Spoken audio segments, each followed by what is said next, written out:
प्रभु श्री कृष्णा की महान भक्ति का, आस्था का महाकेंद्र इस्कॉन टेम्पल, दिल्ली का द्वारका।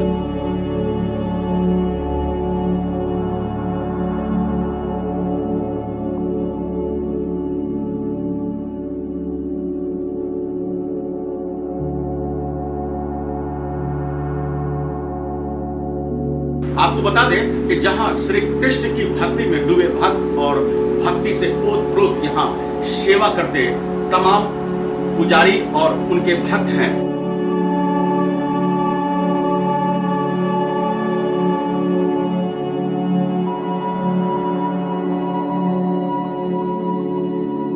तो वहीं आज गणेश चतुर्थी पर भी भगवान की कथा सुनाने वाले श्री गणेश के बारे में अर्चित प्रभु क्या कुछ कहते हैं, दो शब्दों में आज हम उसे भी जानेंगे और फिर अर्चित प्रभु की पूरी वो कथा सुनाएंगे जो अर्चित प्रभु बताएंगे कि गणेश जी ने किस तरह एक दंत दयादंत बने और किस तरह उन्होंने श्री कृष्ण की गाथा बताई। हरे कृष्णा।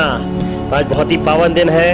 हम आपसे अनुरोध करते हैं इस्कॉन मंदिर के माध्यम से कि जो कि श्री गणेश जी ने बहुत ही सुंदर भगवान की कथाएं श्रीमद् भागवतम नामक पुराण में लिखी हैं।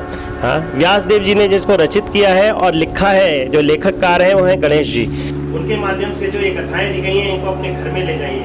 वाकई में अगर कोई गणेश चतुर्थी मनाना चाहते हैं आप, तो भगवान की सेवा के लिए उन्होंने जो ये स्पेशल कार्य किया है उस सेवा को आप आगे बढ़ाइए और ये ग्रंथ घर घर पहुंचाइए और अपने घर भी ले जाइए, इसको पढ़िए और दूसरों को पढ़ाइए। हरे कृष्णा। जैसा कि आपने सुना कि प्रभु गणेश जी की भक्ति में आप भी लीन हुई, महाराष्ट्र से चलकर यह संपूर्ण भारत में अब मनाया जाने लगा है। आइए जानते हैं अर्चित प्रभु की जुबानी श्री गणेश और श्री कृष्णा की ये अद्भुत कहानी। विघ्नहर्ता श्री गणेश का तप जिसका आधार है वो प्रभु श्री परम कृष्ण की ही लीला है।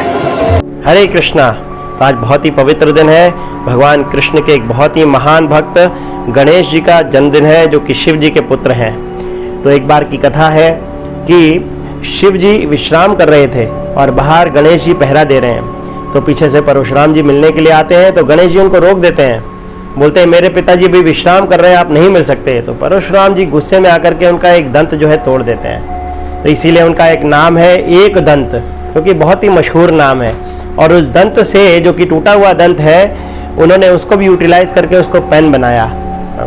तो वेद व्यास जी जब पुराणों की रचना कर रहे हैं तो उनको लिखने के लिए एक राइटर चाहिए, तो ब्रह्मा जी के पास जाते हैं और बोलते हैं कि कौन है ऐसा जो इन ग्रंथों को मैं बोलता रहूं और लिखता रहे। तो वो गणेश जी का नाम सजेस्ट करते हैं, बोलते हैं कि कलम के रूप में उनके पास एक दंत भी है जो बहुत ही तेजी से कार्य करता है। तो गणेश जी को बुलाया जाता है और गणेश जी से बोला जाता है कि आप कृपा करके इनकी मदद करें। तो गणेश जी इमीडिएटली राजी हो जाते हैं, पर बोलते हैं कि मेरी एक शर्त है। क्या शर्त है? तो बोलते हैं कि मेरी शर्त है कि जो भी मैं लिखूंगा, जो भी ये बोलेंगे, इनका बोलना बंद नहीं होना चाहिए। तो मेरा कलम कंटिन्यू चलना चाहिए, लगातार चलना चाहिए। तो क्या हुआ कि वेद व्यास जी बोलते हैं कि ये तो गड़बड़ हो जाएगा, क्योंकि मेरे को वेद पुराण भी पढ़ने हैं, मेरे को सब कुछ उसका एक्सप्लेनेशन भी देना है। तो क्या किया जाए? तो उन्होंने भी एक शर्त रखी, बोले ठीक है, कोई दिक्कत नहीं है, मैं बिल्कुल कंटिन्यू रखने के लिए तैयार हूँ, लेकिन जो भी मैं बोलूँगा उसको आपको समझना पड़ेगा और समझ करके आप उसको लिख सकते हैं। तो इस तरह से वेद व्यास जी को भी समय मिलता रहा, वो समझने में समय लगाते थे गणेश जी, और फिर लिखा करते थे उसको समझ करके। तो इस तरह से इतने सारे पुराणों की रचना जो कि वेद व्यास जी ने की है, गणेश जी के माध्यम से उनको राइटिंग फॉर्म में लाया गया है। तो बहुत ही सुंदर लेखक हैं गणेश जी। तो आप सबसे अनुरोध है उनके लिखे हुए पुराणों, स्पेशली जो श्रीमद् भागवतम है, उसको अपने घर ले जाइए और उसको पढ़िए। ये स्वयं गणेश जी के द्वारा लिखी गई है, और वो भी ऐसे नहीं लिखी गई है, समझ करके उन्होंने पूरा उसको पूर्ण रूप से समझा है कि कैसे कृष्ण भगवान जो है वो सुप्रीम पर्सन है, और उसके बाद उन्होंने इसका संकलन किया है, इसको लिखा है।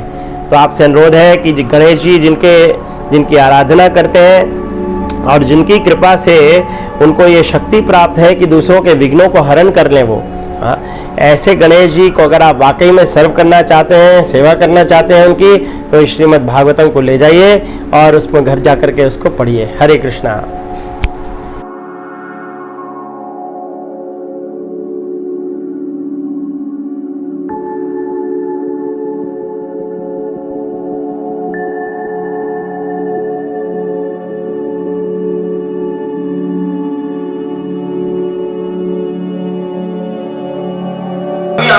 सब्सक्राइब कर रखा है, लेकिन एक बार फिर से आपसे निवेदन है कि आप पहले के सब्सक्राइब को भूल जाइए और नए तरीके से इस नई अनुभवी आंखों को आप अपना समर्थन दीजिए, सहयोग कीजिए। एक बार फिर से सब्सक्राइब बटन जरूर दबा दीजिए। आपके इसी भरोसे पर हम हमेशा खरा उतरेंगे, क्योंकि हम कहते हैं कि हम सच्चाई दिखाते हैं, छुपाते नहीं।